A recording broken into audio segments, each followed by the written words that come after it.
अस्सलाम वालेकुम प्यारे दोस्तों। अजमेर शरीफ दरगाह भारत की सबसे अधिक पवित्र धार्मिक स्थलों में से एक मानी जाती है और अजमेर के सीमा चिन्ह के रूप में प्रसिद्ध है। इस दरगाह के द्वार सभी धर्मों, जातियों और आस्था के लोगों के लिए खुले हुए हैं। तो दोस्तों, आज हम अजमेर शरीफ दरगाह का एक चमत्कार सुनाने जा रहे हैं। दोस्तों, भारत में ऐसे अनेक तीर्थ हैं जो सभी धर्मों के लिए आस्था का केंद्र हैं। ऐसा ही एक तीर्थ है अजमेर शरीफ, जहां ख्वाजा मोइनुद्दीन चिश्ती की दरगाह है।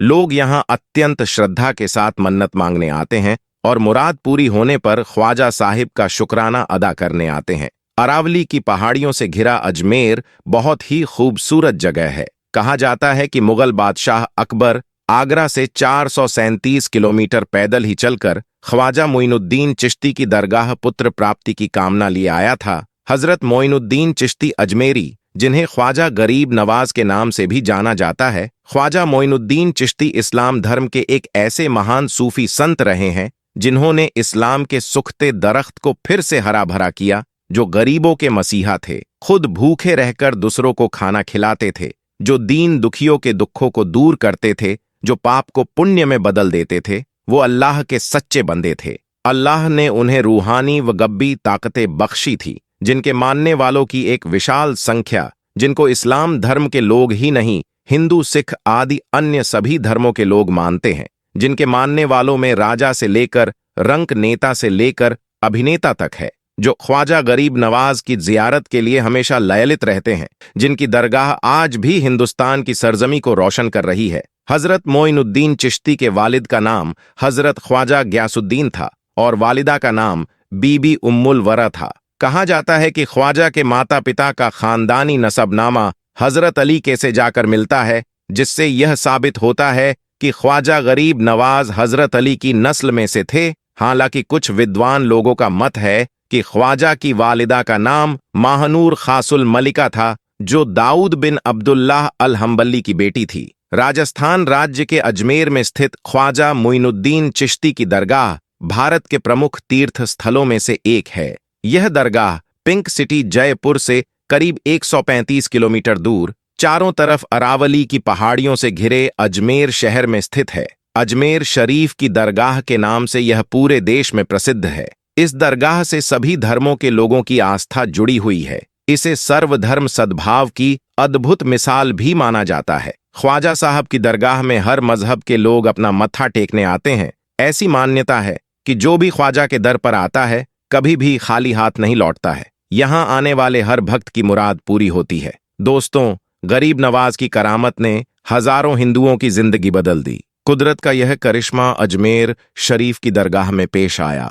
यह राजस्थान का एक बहुत बड़ा शहर है और इस शहर के मशहूर होने की वजह हजरत ख्वाजा मोइनुद्दीन चिश्ती अजमेरी रहमतुल्लाह आले हैं। एक वक्त था जब अजमेर में हिंदुओं का एक बहुत बड़ा मंदिर था और यह मंदिर सिर्फ राजा और रानियों की इबादत के लिए खास था। और उस मंदिर के साथ ही एक तालाब भी था, जिसको हम और आप आना सागर के नाम से जानते हैं और पहचानते हैं। हिंदू इस तालाब के पानी को बहुत ही ज्यादा पवित्र यानी पाक साफ मानते थे। उनका मानना था कि जो भी इस तालाब में नहा लेगा, उसके सारे गुनाह झड़ जाएंगे। कहते हैं कि इस मंदिर में रात को इतने चिराग जलते थे कि हर रात 3.5 मन तेल उन चिरागों में इस्तेमाल होता था। अगल बगल के देहाती इलाके मंदिर के नाम थे, यानी उन देहात की आमदनी मंदिर पर खर्च होती थी। उस मंदिर में हजारों लोग रहते थे, जिनका काम आने वालों की सेवा और देखभाल करना था कि कौन सा खुदा बेटा देता है, कौन सा देवता सेहत और तंदुरुस्ती का मालिक है और किस मूर्ति की पूजा से दौलत की बारिश होती है। हजरत ख्वाजा गरीब नवाज रहमतुल्लाह आले उस मंदिर के पास चले गए और आना सागर से कुछ दूरी पर चटाई बिछाकर अपने मुरीदों के साथ बैठ गए। और उसी वक्त अजान का वक्त हो गया। लिहाजा आप रहमतुल्लाह आले ने हजरत कुतुबुद्दीन बख्तियार काकी रहमतुल्लाह आले से अजान देने को कहा। अजमेर में अल्लाह की वहदानियत और सल्लल्लाहु अलैहि वसल्लम की रिसलत का यह पहला इलम था। वह लोग इस्लाम को नहीं जानते थे कि इस्लाम क्या है। चुनांचे अजान की आवाज सुनकर वह हैरान हो गए और अपने घर से निकल आए। सब मुसाफिरों ने आना सागर के पानी से वजू किया और नमाज पढ़ना शुरू किया। सब हिंदू हैरान रह गए कि सब भगवान तो अंदर हैं, तो फिर यह लोग किस भगवान को पुकार रहे हैं जब शाम हुई तो राजा के ऊंट जो दिन में चरने के लिए गए हुए थे अपने चरवाहों के साथ वापस आने लगे। इत्तेफाक से जहां ख्वाजा गरीब नवाज रहमतुल्लाह आले अपने साथियों के साथ बैठे हुए थे, वह जगह राजा के ऊंटों के बैठने की जगह थी। चरवाहों ने ख्वाजा गरीब नवाज रहमतुल्लाह अली से कहा, उठो बाबा, ऊंटों के बैठने की जगह खाली करो। आप रहमतुल्लाह अली ने फरमाया कि इतना बड़ा मैदान पड़ा है, ऊंट तो कहीं भी बैठ सकते हैं, क्यों मुसाफिरों को तंग करते हो। लेकिन वह ना माने और जिद कर रहे हैं कि ऊंट इसी जगह पर बैठेंगे। आखिर उन्होंने बहुत बदतमीजी से कहा, ये राजा के ऊंटों के बैठने की जगह है और इधर राजा के ऊंट ही बैठेंगे, तुम लोग कहीं और डेरा लगाओ। आखिर आप रहमतुल्लाह आले ने उठते हुए हजरत कुतुबुद्दीन बख्तियार काकी रहमतुल्लाह आले से फरमाया, उठो कुतुबुद्दीन, यह कह रहे हैं कि यह ऊंटों के बैठने की जगह है, तो चलो ऊंट ही बैठे रहेंगे। यह कहकर आप रहमतुल्लाह आले अपने साथियों के साथ वहां से उठ गए। अगली सुबह जब ऊंटों को चराने का वक्त आया और उनको चराने के लिए जाने लगे तो चरवाहों ने ऊंटों को उठाना चाहा, लेकिन पता नहीं वो ऊंट तो उठने के काबिल ही नहीं थे। उन्होंने ऊंट को मार मार कर जबरदस्ती उठाना चाहा, लेकिन वह बैठे ही रहे। चरवाहे बहुत ज्यादा परेशान थे कि जो ऊंट उनके एक इशारे पर उठ जाते थे, आज क्या हो गया है, क्यों नहीं उठ पा रहे हैं। आखिर उन्हें याद आया कि कल उस मुसाफिर फकीर ने कहा था कि चलो ऊंट ही बैठे रहेंगे। लोग इकट्ठा होना शुरू हो गए। कोई कह रहा था कि फकीर कोई काबिल जादूगर है और किसी ने कहा कि वह कोई भगवान का अवतार है। धीरे धीरे बात राजा तक पहुंच गई कि एक मुसाफिर फकीर ने राजा के ऊंटों पर जादू कर दिया है। राजा ने ख्वाजा गरीब नवाज रहमतुल्लाह अलैह को पैगाम भेजा कि तुम कैसे फकीर हो जो बेजुबानों को बांध कर रखते हो, यह बेचारे भूख प्यास से मर जाएंगे, इसलिए मेहरबानी करके अपना जादू वापस ले लो। आप रहमतुल्लाह अलैहि ने फरमाया कि हम मुसलमान हैं और मुसलमान बद्दुआ नहीं करते, ना ही जादू करते हैं। जाओ कहो जिसके हुक्म से बैठे थे उसी के हुक्म से उठ खड़े हो जाओ। अब जो जाकर उठाया तो ऊंट फौरन उठ गए और हिंदुओं की दिलचस्पी उन मुसाफिरों में बढ़ने लगी। 5 वक्त अजान होती और नमाज की अदायगी की जाती। आखिर राजा तक यह बात पहुंच गई। कुछ फकीर आए हैं जो मुसलमान हैं, 5 वक्त अजान देते हैं और हमारे पवित्र तालाब को हाथ मुंह धोकर भ्रष्ट करते हैं, यानी कि नापाक कर देते हैं, और तो और हमारे धर्म के खिलाफ बातें करते हैं। कहते हैं कि मूर्तियां पूजने के काबिल नहीं है, ये तो सिर्फ पत्थर हैं, इसलिए इन्हें यहां से उठाया जाना चाहिए। राजा ने फकीरों को पैगाम भिजवाया कि तुम लोग मांस गोश्त खाते हो, हमारे धर्म के खिलाफ बोलते हो, और तो और हमारे तालाब को अपने हाथ डालकर नापाक करते हो, जो हम बर्दाश्त नहीं कर सकते, इसलिए तुम लोग यहां से चले जाओ। आप रहमतुल्लाह अली ने फरमाया कि और भी तो दुनिया आती है, हमारे पानी पी लेने से कौन सी कमी आ जाएगी। लेकिन वह कहने लगे कि वह सब हमारे अपने धर्म के लोग हैं और तुम दूसरे धर्म के हो। आइंदा तुम लोगों ने तालाब को नापाक किया तो हम बर्दाश्त नहीं करेंगे।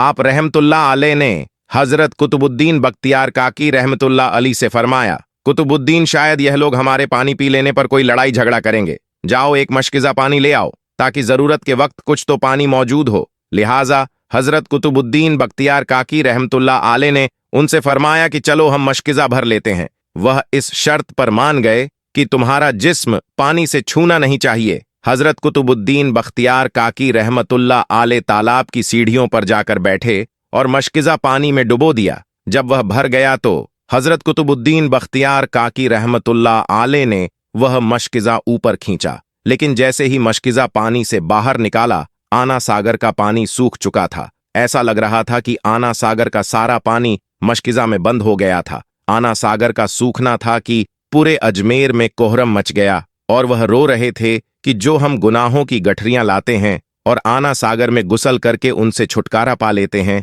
अब हम गुनाहों का बोझ लिए किधर जाएंगे। सारे इलाके में खबर फैल गई कि मुसाफिर फकीर ने जादू के जोर से आना सागर को सुखा दिया है। राजा ने जब यह सुना तो वह बहुत परेशान हो गया। उसने अपने वजीरों को बुलाया। सबने यही कहा कि फकीर या तो जादूगर है या फिर कोई कामिल फकीर है। साथ ही वह परेशान हुए कि अजमेर की रौनक तो थी ही आना सागर के दम से, इसी की वजह से तो लोग दूर दूर से अजमेर आते थे और अपना ईमान ताजा करके लौटते थे। आना सागर के सुख जाने से हिंदू धर्म के प्रचार को बहुत बड़ा धक्का लगा था और यह बहुत ही हैरान करने वाली बात थी। आखिर तय किया गया कि फकीर से बात की जाए, आखिर वह चाहता क्या है। अगर उसकी कोई जरूरत खाने पीने की चीज की है तो हम मान लेंगे, या फिर सब मर्द औरतें और बच्चे जाकर फकीर को मनाएंगे कि लोगों को परेशानी से बचा लीजिए और हम पर रहम कीजिए, हम पाप का बोझ उठाए किधर जाएं और कैसे सुकून पाए। ये काम ज्यादा आसान था, लिहाजा सारे लोग बाबा साहब रहमतुल्लाह आले के पास आए और बोले, बाबा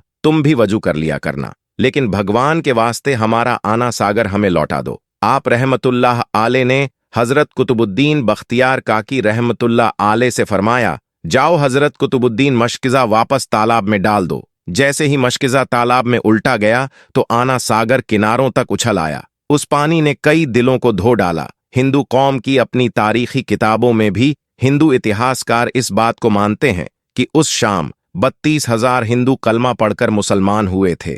उन हिंदुओं के मुसलमान हो जाने से हिंदू पंडितों और आम हिंदुओं में भी गम और गुस्सा का तूफान उठ खड़ा हुआ था और वह सोच में पड़ गए थे कि फकीर अगर कुछ दिन और इधर रुक गया तो देवी देवताओं का तो नाम लेने वाला भी कोई नहीं होगा। लिहाजा लोगों ने राजा को मजबूर किया कि जल्द से जल्द कुछ किया जाए। राजा ने मंदिर के बड़े पंडित रामदेव को बुलाया और उसे बाबा साहब रहमतुल्लाह आले से मुकाबला करके जल्द से जल्द उन्हें हराने को कहा और अजमेर से बाहर निकाल देने का हुक्म दिया। रामदेव अपने वक्त का माना हुआ पंडित था, जिसके इल्मे काबिलियत की दूर दूर तक धूम मची हुई थी। उसने राजा को यकीन दिलाया कि जल्द ही राजा को कोई अच्छी खबर सुनाएगा। रामदेव बाबा साहब रहमतुल्लाह आले के पास आया और उल्टे सीधे सवालात करने शुरू कर दिए। बाबा साहब रहमतुल्लाह आले चुप रहे।